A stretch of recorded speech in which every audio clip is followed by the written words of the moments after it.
If you're receiving this email, you have been specifically named as a valuable mentor for Vestavia Hills High School senior. I'm genuinely touched. I'm the VHHS senior AP English teacher and am preparing something meaningful for our seniors' last day of class, including some notes of advice from their valued mentors. Now, normally, I don't give unsolicited advice on the internet.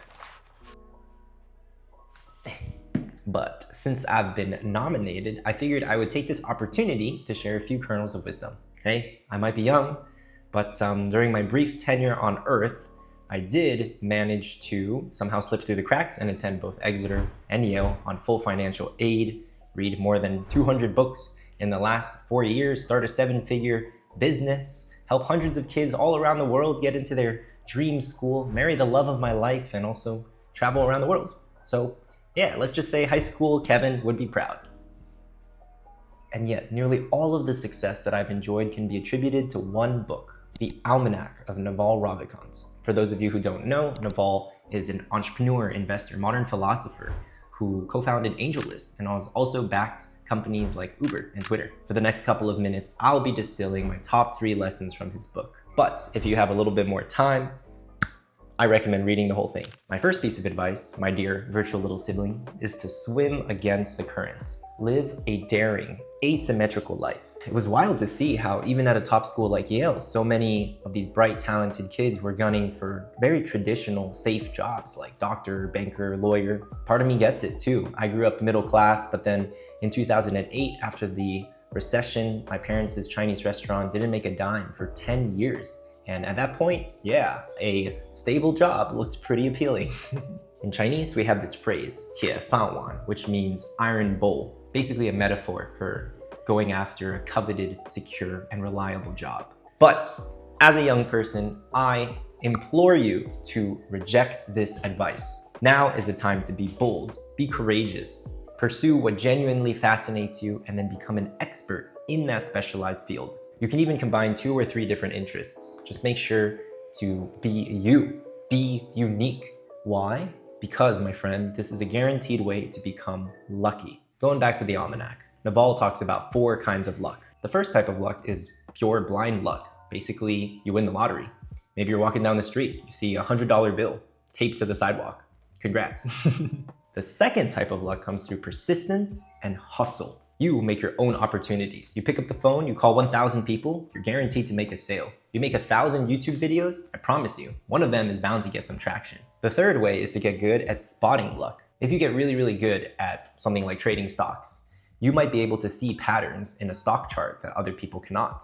Has a little bit to do with luck, but also a large part to do with the specialized knowledge that you have collected and compiled over time.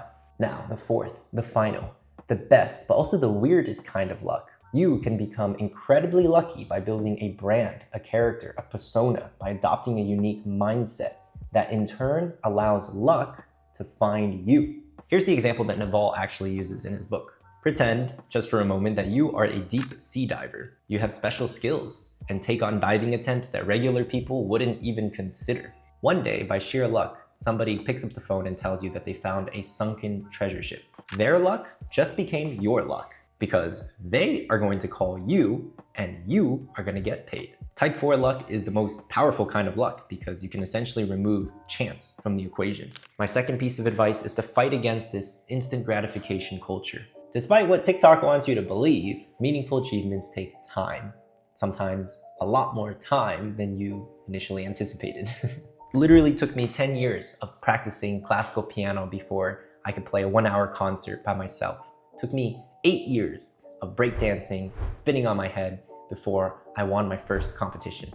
And it took me 4 years, more than 400 videos on YouTube to get 45,000 subs and 4 million views. On the surface, people just see the highlight reel, the tip of the iceberg. They don't witness the failures, the doubts, the late nights, the moments where you consider truly giving up. Remember this when you're scrolling through social media and it just feels like everyone else has it figured out.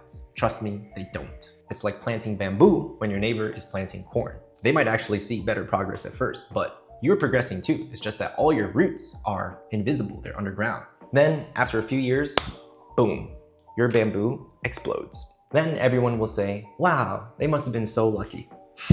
Sure, this applies to business, but also skills, knowledge, your network, impact. Mastery in pretty much any field follows a very, very similar pattern. Initial excitement, euphoria, followed by your little valley of disappointment where it feels like you're not making any progress at all. Then, if you persist, breakthrough moments that absolutely compound exponentially over time. My last piece of advice, write hard, meaning work on the right thing, work with the right people, then work as hard as you can.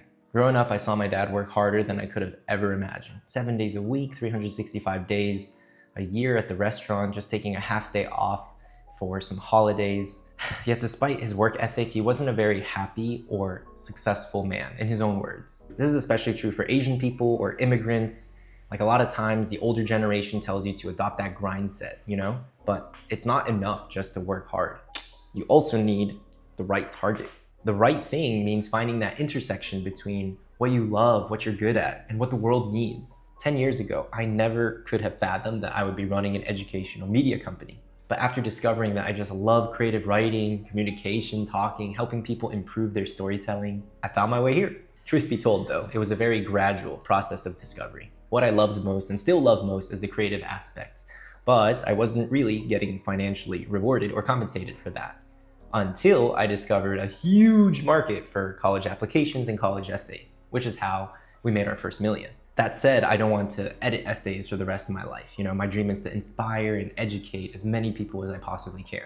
Hence, this video. Let's return to the right people. Even at Yale, I found that the right people, at least for me, were more like 1 in 1,000. Similarly, in dating and marriage, your spouse is truly that 1 in a million person. And here's the truth. Statistically, most first dates won't work out. But if you continue going on those first dates, you will eventually meet your life partner. Today, 2 of the most influential people in my life are the ones that I chose.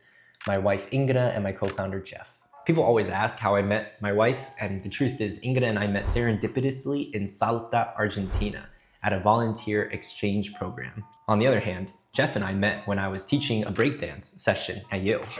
In both cases, one thing was clear. I just felt an overwhelming sense of natural chemistry and respect. Ingrid impressed me because when everyone was awkwardly standing in a circle that first day, you know, when folks are introducing themselves, no one was talking, so we created this sort of warm-up, get-to-know-you game, and Ingrid and I were the ones kind of trying to get the group to talk and get along.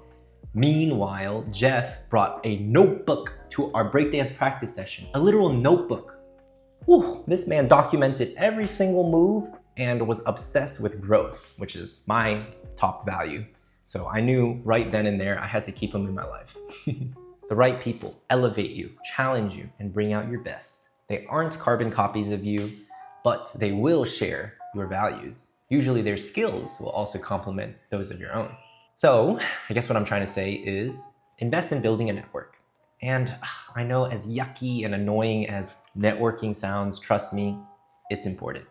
As Desmond Tutu famously said, a person is a person through other persons. Finally, once you found the right direction and the right community, then pour your heart and soul into it. It's not really about working 60 or 80-hour work weeks. I feel like that's kind of an outdated model. Think of it more like an Olympic knowledge athlete. You want to train, sprint, rest, then reassess. As you step into this new chapter, again, you don't need to have it all figured out. The final closing thought that I want to leave you guys with is don't rush in to fit someone else's definition of success. This is especially true for my East Asian, South Asian, Southeast Asian brothers and sisters. Seriously, if that's the only thing you take away from this video, I'll be happy.